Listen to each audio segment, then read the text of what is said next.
এই জাতীয় শহীদ স্মাৰকৰ আধাৰশিলা স্থাপন কৰিছিলোঁ। সৰ্বানন্দ সোণোৱাল ডাঙৰীয়া অসমৰ মুখ্যমন্ত্ৰী আছিলে। তাৰ পিছত কা আন্দোলন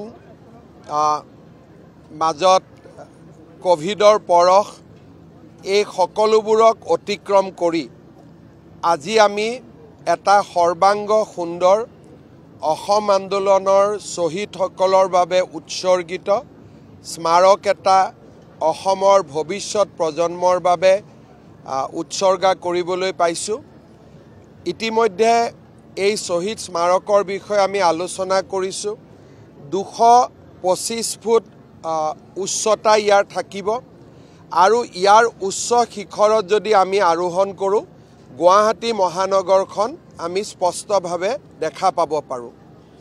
ইয়াত ইণ্টাৰপ্ৰিটেশ্যন হল, শ্বহীদৰ বাবে নিৰ্মাণ কৰা গেলাৰী, মেডিটেশ্যন হল আৰু ইয়াৰ লগত সংযোজিত অক্ষয় বন্তি, চাৰিওফালে চাইকেল ট্ৰেক, ৰাতিপুৱা আমি মৰ্ণিং ৱাক কৰিব পাৰিম তেনেকুৱাও 1.5 কিলোমিটাৰৰ এটা সুন্দৰ ট্ৰেক, অডিটৰিয়াম এটা বনাই থকা হৈছে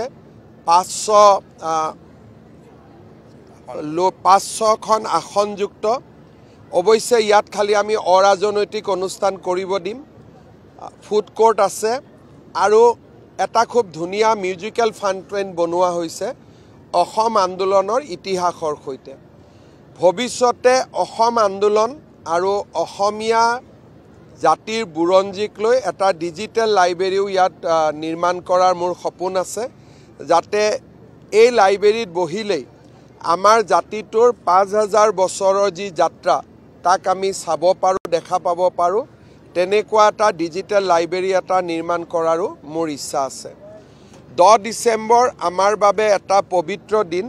বিশেষকৈ আমি যিসকলে অসম আন্দোলনত জড়িত হৈ আছিলোঁ তেওঁলোকৰ বাবে আজিৰ দিনটো এটা পবিত্ৰ দিন, নতুন সংকল্পৰ দিন।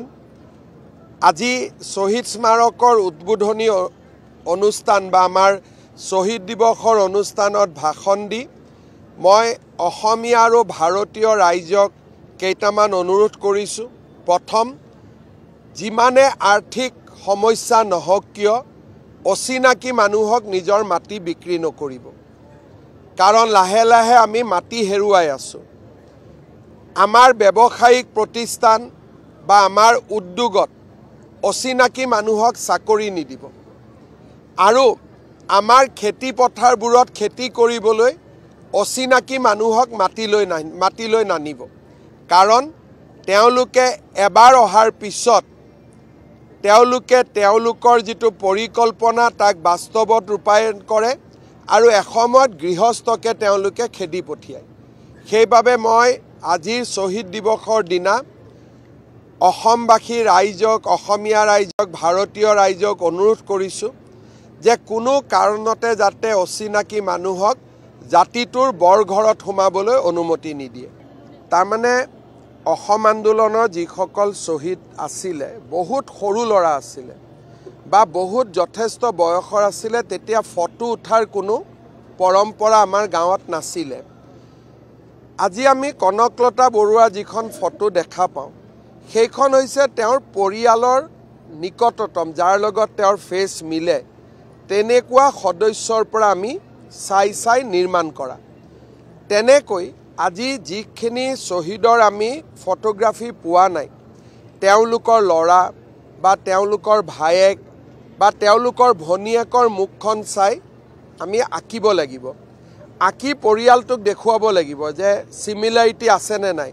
কোনোবাই ক'ব নহয় অলপ শকত হৈছে, অলপ ক্ষীণ আছে, তেনেকৈ তাক আমি আকৌ বনাব লাগিব। আৰু এনেকৈ ফটো বনোৱা প্ৰফেশ্যনেল মানুহ আছে আজিকালি,